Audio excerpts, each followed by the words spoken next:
मंच के माध्यम से आदरणीय डीएम साहब, यह सही बड़े 3 महीना का जो प्रक्रिया रहा है और इनकी जो तैयारी रही है, हम जनप्रतिनिधि हैं तो निश्चित रूप से बहुत लोगों का आशा अपेक्षा बढ़ जाता है। कुछ लोग पैरवी के लिए भी हमें बताए कि ऐसे ऐसे हमने अप्लाई किया है फॉर पैरवी।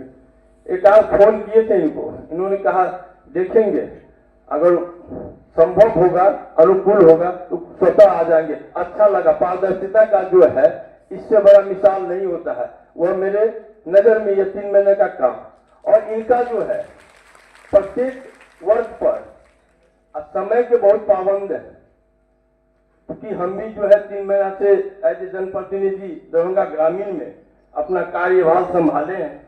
बहुत कुछ तो नहीं, लोगों के बीच उपस्थित होने का जो कोई भी मौका रहता है तो हम उसे गंवाना नहीं चाहते हैं, किसी न किसी रूप में उपस्थित हो जाते हैं।